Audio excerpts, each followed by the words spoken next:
Hello and welcome to the second in a series of conversations with Old Mutual Investment Group. I'm here today with Siboniso Nxumalo and Feroz Basa. They are the joint heads of global emerging markets at Old Mutual Investment Group. Gentlemen, thank you for joining us. Perhaps we can start with you, Siboniso. How would you characterize the state of global emerging markets currently? When we look at emerging markets, I think currently we would probably describe it as the yin and the yang. So there's a lot of noise. There's a lot of political noise. There's a lot of crises in emerging markets. It's got people worried. But what is also amazing about all of that is that actually there's also a lot of opportunity, which is what we usually find in emerging markets. Whenever there's a lot of noise, there's presidents getting impeached and countries going through recessions, then on the other side, there are companies that are performing extremely well, companies that are doing well, companies that are getting bigger, that are growing, that are making more money and a lot more investment returns. And so that's the current state of emerging markets. Uncertain, but full of opportunity. How important would you say is corporate governance in terms of how you evaluate markets? I think corporate governance is actually, when we look at businesses, not necessarily really focusing too much on us, it's corporate governance is the question to answer before you delve into an investment. Because corporate governance basically says, is the person I'm sitting across, the company, the management I'm sitting across, do I trust them? Are they honest? Will they do for my clients what my clients have hired me to do, which is protect their wealth and grow it? And so we spend a lot of time understanding governance, corporate governance, and what we're taking there in terms of what we assume before we actually even start doing the investment case, because it's that important. If you lose money on a corporate governance issue in a share, it takes a lot of effort to try and win the same amount of generate money, same amount back. And so it's, to us, it's critical and it's crucial and it's fundamental to our process. Okay, great. Siboniso, how big is China in terms of your thinking when it comes to its role in emerging markets?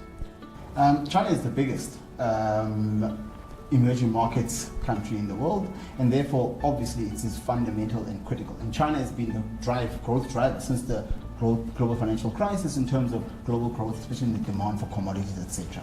But the way we look at China, actually, we split it in two ways. China has got a consumption portion and it's got a production portion. When we say production, these are things that manufacture. So it's the banks which then fund the property, which fund the steel mills, and all of these things that manufacture for the world, the factory of the world. That's part of that China.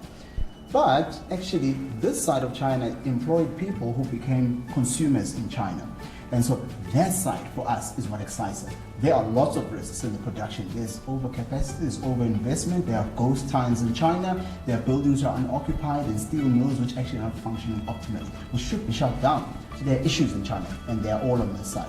But on this side, we're looking at a population of over 1 billion that is consuming more cars, more medicines, more education, more everything. So when we look at China, you've got to understand the differences in China and the fact that actually on the consumption side, China is nowhere close to consuming the level of goods globally that America is. And if they get anywhere close to that, there's a lot of opportunities to make on the consumption side. And that's what we focus on.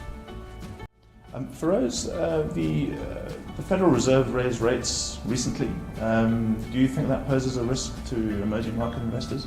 Well, the initial thought was, as soon as the Federal Reserve hikes rates, there'll be a significant sell-off in emerging markets as people take capital out of those markets and invest it in US Treasury bills because yields would go up. We've seen the converse happen.